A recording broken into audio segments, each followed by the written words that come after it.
আমি এসেছি বীরভূম ভৈরবেশ্বর বিধানসভা থেকে। অনুব্রত এগেনস্টে আমাকে কিছু বার্তাও দিয়েছিলেন, আমাকে 2019-এও মেরে ফেলার হুমকিও দিয়েছিলেন।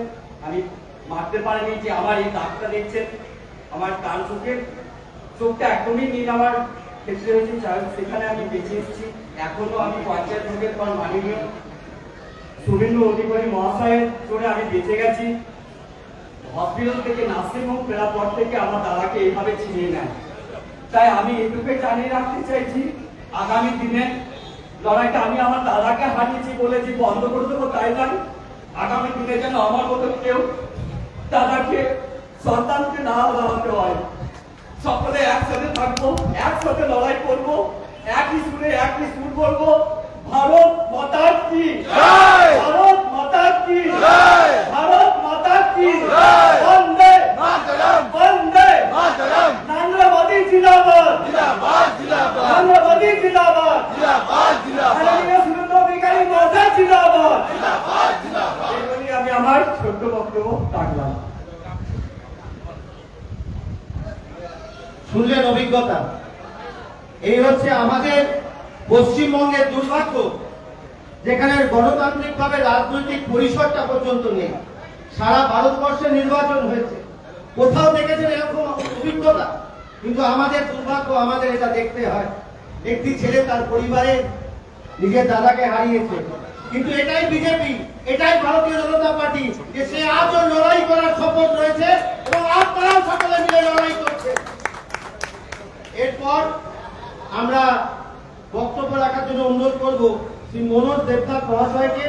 তিনিও দীর্ঘদিন ঘর ছাড়া হয়ে রয়েছেন এবং তিনি আমাদের মুরলীধর সেনের এখানে রয়েছেন, তিনি রয়েছেন, তাকেও আমরা আগ্রহ জানাবো তাকে বক্তব্য রাখার জন্য, তার অভিজ্ঞতা জানানোর জন্য।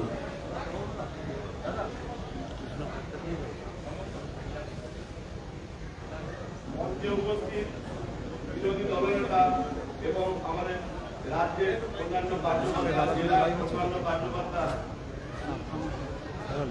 ও মন্ডলের কার্যকর্তা সকলকে গৌরী অভিনন্দন।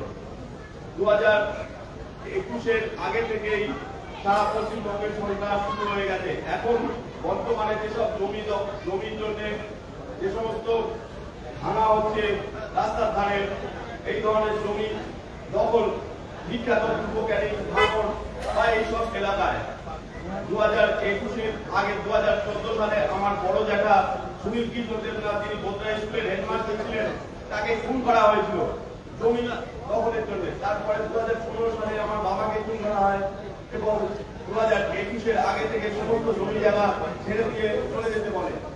আমি না যাই, আমাকে দোকান থেকে বের করে করা হয় এবং তারপরে সমস্ত জমি আস্তে আস্তে দখল করা হয়। ওষুধের দোকান 2021 সালের ভোট পরবর্তী হিংসায় ওষুধের দোকান, যে দোকানে পশ্চিমবঙ্গ সরকার ট্যাক্স নেয়, প্রত্যেক দিনে জিএসটি কাটা হয়, সেই দোকান ভাঙচুর করেন, আমাকে মারধর করেন এবং সমস্ত ঘর বাড়ি দোকান ভাঙচুর করে তারা ওই দোকান দখল করে বর্তমানে বসে আছে। এখন পুলিশ আমাকে তো কোনোদিন বাড়ি যাওয়ার জন্য ফোন করে না। আমি যদি ফোন করি আমাকে জিজ্ঞেস করে আপনি কি বাড়ি আসতে পারবেন? জমি জায়গা দখল, আমি যদি বাড়িও যাই, আমার ঘর বা দোকান দখল করে বসে আছে, ওগুলো মুক্ত কে করবে? পুলিশ কোন রকম এর কোনো সব জবাব দেন না। দীর্ঘদিন 21-এর পর থেকেই আমার বাইরে এইভাবেই পড়ে থাকতে হয়েছে।